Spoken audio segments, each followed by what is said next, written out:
할렐루야. 사랑하는 성도 여러분, 어두운 밤이 되었습니다.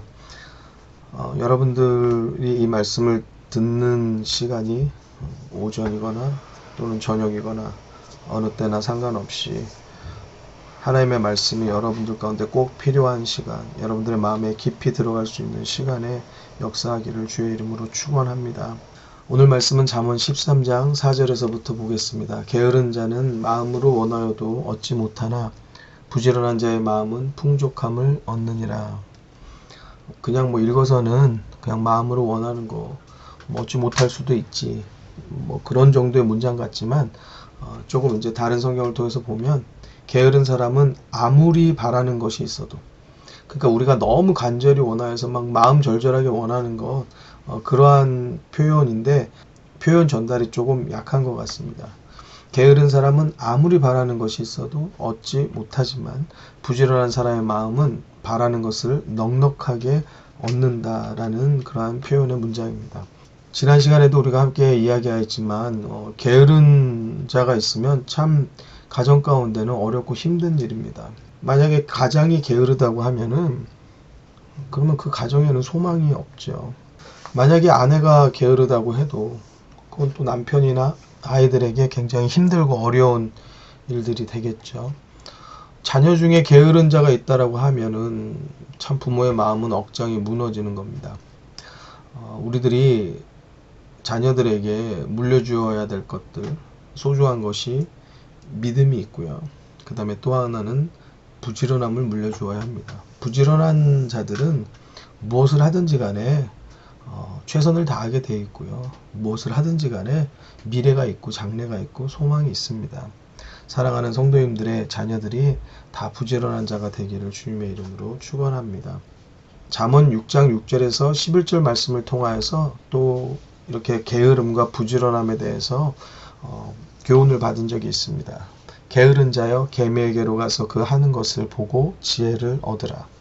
개미는 두령도 없고 간역자도 없고 주권자도 없으되 먹을 것을 여름 동안에 예비하며 추수 때에 양식을 모으느니라. 게으른 자여 내가 어느 때까지 눕겠느냐. 내가 어느 때에 잠이 깨어 일어나겠느냐. 좀 더 자자, 좀 더 졸자, 손을 모으고 좀 더 눕자 하면 내 빈궁이 강도같이 오며 내 곰핍이 군사같이 이르리라. 5절 말씀입니다. 의인은 거짓말을 미워하나 악인은 행위가 흉악하여 부끄러운데 이르느니라. 의인은 거짓말을 미워한다고 했습니다. 반대로 한번 표현해 볼까요? 그럼 악인은 거짓말을 좋아한다는 거죠. 그럼 또 이렇게 대입해 볼까요? 그럼 나는 거짓말을 미워하는 사람인가요? 거짓말을 좋아하는 사람인가요? 그렇게 생각해 보면은 우리들의 모습이 의인에 가까운지 악인에 가까운지, 그러면 의인의 앞으로의 장래에 가까운지 악인의 앞으로의 장래가 가까운지 우리는 이렇게 거울을 들여다보듯이 우리의 미래까지도 볼 수 있는 겁니다. 악인의 행위가 흉악하여서 부끄러운 데 이른다고 했어요. 이거 악인의 미래란 말입니다. 반대로 의인은 정직하여서 그 행위가 올바르기 때문에 부끄러울 일이 하나도 없는 것입니다. 당당한 것입니다. 이것이 의인의 미래고 의인의 장래고 의인의 소망입니다. 여러분, 우리는 의인의 길에 서 있는지요? 아니면 악인의 길에 서 있는지요? 우리들의 다가올 미래 장래는 어떠한 일들이 기다리고 있는지요? 잠언의 말씀은 이렇게 우리를 늘 날마다 깨우쳐주고 올바르게 인도하는 중요하고 놀라운 말씀인 것을 다시 한번 깨닫게 되기를 바랍니다. 6절의 말씀, 의인은 행실이 정직한 자를 보호하고 악은 죄인을 패망케 하느니라. 이 영어 성경에 보면은요, 이 God라는 말이 나오거든요. God라는 말 여러분들 어디에 나오죠? 영어 보면 보디가드 이렇게 되지 않습니까? 그래서 보디가드는 어떤 사람들이에요? 경비요원이고 이렇게 뭔가 중요한 인물들을 보호하는 사람이고 또 감시하고 경호하고 또 수비해주고 경비해주고 그런 사람이잖아요. 그러니까 의인은 행실이 정직한 자를 이렇게 보디가드 해준다는 거예요. 그러니까 우리들이 의로운 거, 이것이 마치 힘 없는 것 같잖아요. 선한 거, 이거 되게 연약한 것 같고 맨날 그냥 당하는 것 같고 그렇잖아요. 전혀 그렇지 않다는 거예요. 정직한 자를 그 의가 보디가드 해준다는 거예요. 정직하게 살면 보호받는 거예요. 경호받는 거예요. 그 사실을 정확하게 알고 우리가 의롭게 사는 거, 또 정직하게 산다는 것은 분명하게 힘있게 사는 것이고 보호받고 산다는 것을 여러분들이 깨닫게 되기를 바랍니다. 악은 죄인을 패망케 한다고 했습니다. overthrow라고 영어 표현이 되어져 있는데 무너진다는 것이에요. 전복되어진다는 것이에요. 완전히 뒤집혀진다는 것이에요. 악이 우리들 가운데 있으면 죄인된 우리는 패망해버리는 거예요. 무너져 버리는 거예요. 전복되어져 버리는 거예요. 완전히 뒤집혀져 버리는 거예요. 여러분 이 길 가고 싶은 사람이 누가 있겠습니까? 가서 안 되는 것이죠. 하나님 앞에 의로운 자로서 완전하고 정직하게 되기를 주의 이름으로 축원합니다. 잠언 11장 5절에서 6절 말씀을 우리 한 번 더 기억해 보려고 하는데, 완전한 자는 그 의로 인하여 그 길이 곧게 되려니와 악한 자는 그 악을 인하여 넘어지리라. 정직한 자는 그 의로 인하여 구원을 얻으려니와 사특한 자는 자기의 악에 잡히리라. 하나님의 말씀입니다. 우리들에게 의로운 길을 잠언은 이끌고 인도하고 있어요. 다른 방향, 다른 모습, 다른 각도에서 우리를 조명해 가면서 우리를 완전한 길로, 정직한 길로 인도하고 있습니다. 이 길을 따르시는 성도님들이 다 되시기를 바랍니다. 7절 말씀, 스스로 부한 채하여도 아무것도 없는 자가 있고 스스로 가난한 채하여도 재물이 많은 자가 있느니라. 본 구절에 보면은 문자 그대로 실제적으로 가난하면서도 부자인 척하면서 허세를 부린다는 의미가 있겠고요.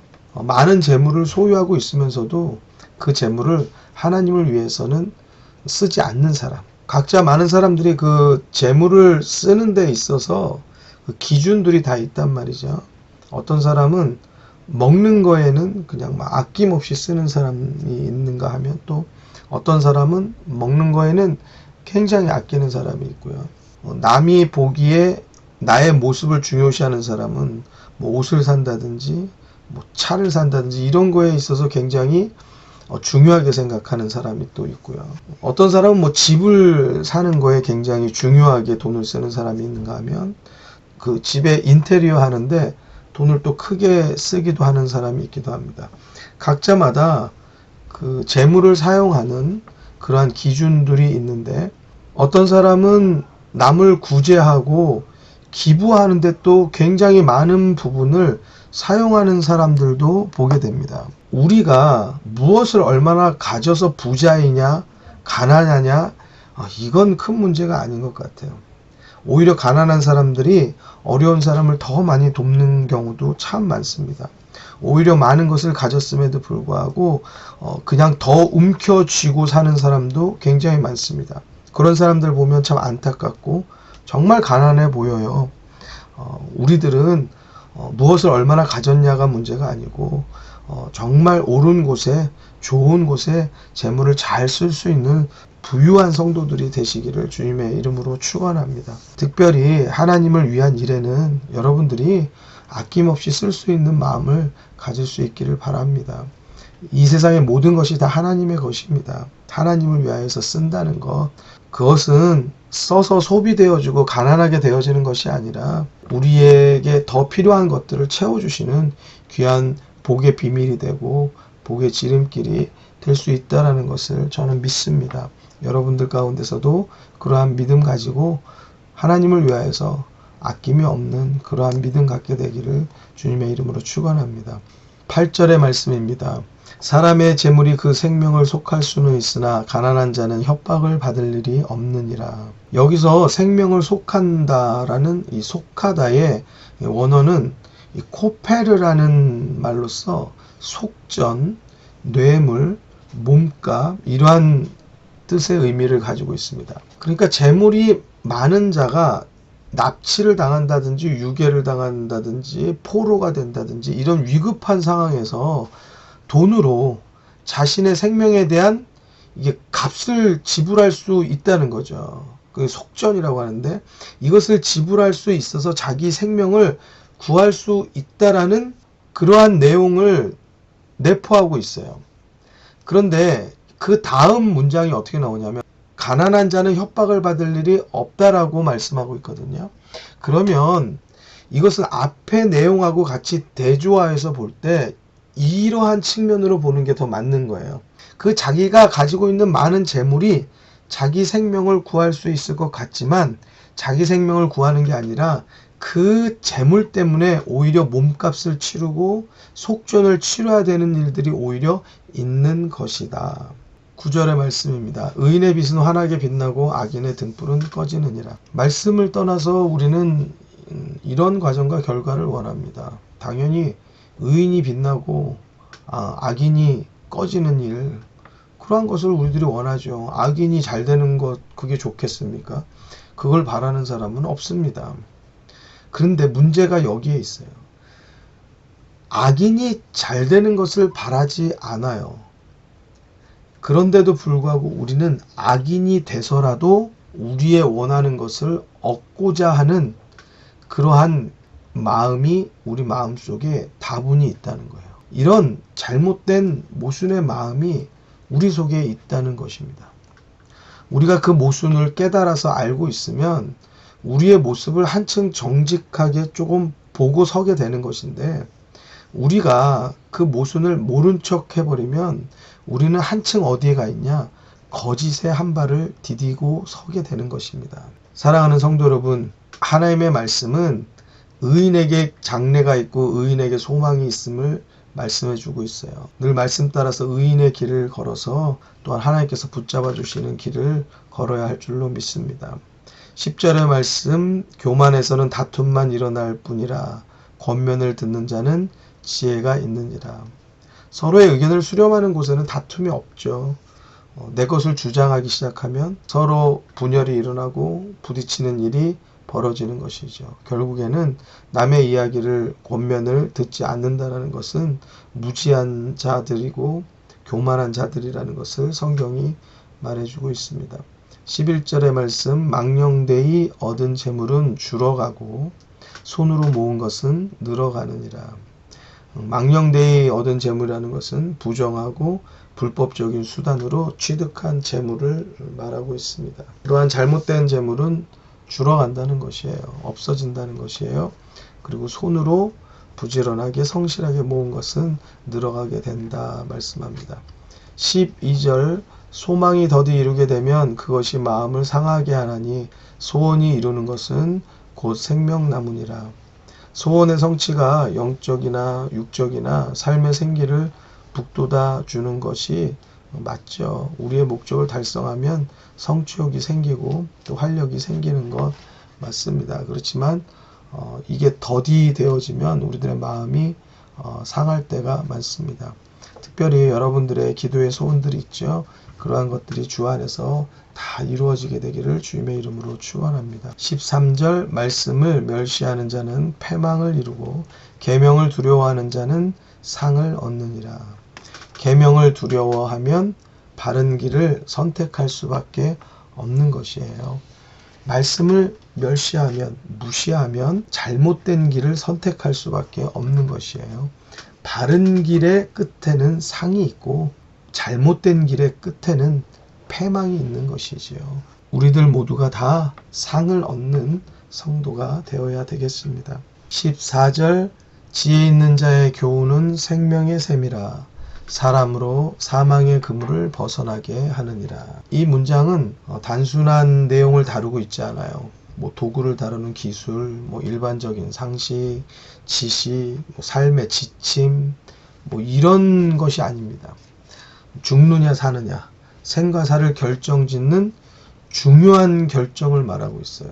지혜 있는 자의 교훈이 생명의 길로 인도한다는 거예요. 사망의 그물에서 벗어나게 한다는 거예요. 그러니 지혜 있는 사람의 교훈이 얼마나 중요합니까? 그래서 1절 말씀에 지혜로운 아들은 아비의 훈계를 듣는다. 이 훈계를 듣는 것에 대해서 굉장히 중요하게 이야기한 거예요. 그리고 거만한 자는 꾸지람을 즐겨 듣지 않는다. 그러니까 꾸지람, 훈계, 이것에 대해서 잘 들어야지 우리 가운데 지혜가 있다.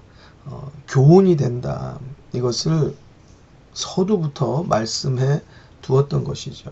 이 문장을 한번 반대로 볼게요. 그러면 지혜 있는 자의 교훈을 거부한다는 것은 곧 사망의 길을 가는 것이 되고, 이것은 곧 더 나아가서는 하나님과의 단절이 되어지는 거예요. 그리고 영적 사망에 이르는 것을 말씀하고 있습니다. 15절 선한 지혜는 은혜를 베푸나 괴사한 자의 길은 험하니라. 앞서서 설명드린 모든 내용에 비슷한 문장을 이루면서 그리고 계속 대조되어서 우리들 가운데 옳은 길을 이끌고 인도하는 말씀들이 계속 되어지고 있습니다. 15절부터 17절까지는 그냥 제가 읽어드리도록 하겠습니다. 선한 지혜는 은혜를 베푸나 괴사한 자의 길은 험하니라. 16절 무릇 슬기로운 자는 지식으로 행하여도 미련한 자는 자기의 미련한 것을 나타내느니라. 17절 악한 사자는 재앙에 빠져도 충성된 사신은 양약이 되느니라. 여러분 특별히 아래 사람을 또 이끌고 인도하고 또 가르치는 분들이 있으면 여러분들의 밑에 있는 수하에 있는 분들이 다 충성된 분들과 함께 만나게 되기를 주의 이름으로 축원합니다. 그들이 여러분들의 모든 일들 가운데 양약이 되어지고 또 좋은 만남, 복된 만남이 되어지고 또 여러분들은 그들에게 예수 그리스도의 복음을 전하여서 그들이 정말 생명의 길, 정말 중요한 지혜, 생명으로 인도하는 지혜, 생명샘으로 이끄는 지혜가 어디에 있는지 그것을 여러분들이 또한 선물할 수 있는 분들이 되어지길 바랍니다.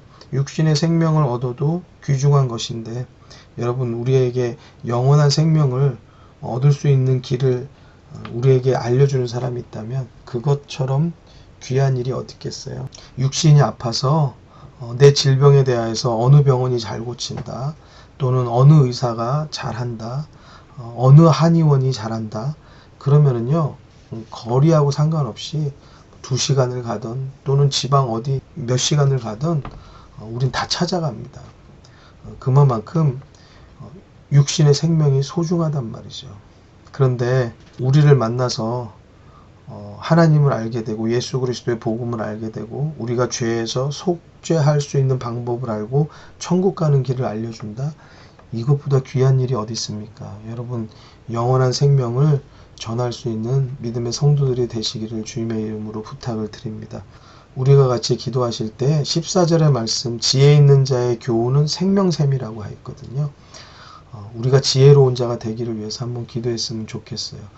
나를 만나는 사람들이 생명의 샘에서 살리는 물을 마신다고 하면 그것처럼 복된 일이 어디 있겠습니까?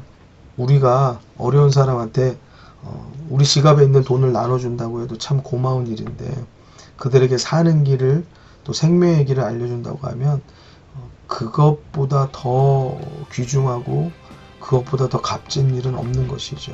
우리가 그 일들을 잘 감당할 수 있도록 우리 가운데 믿음 또 용기 또 그러한 지혜가 있기를 우리가 오늘 한번 간구하고 기도하였으면 좋겠습니다. 같이 기도하시겠습니다.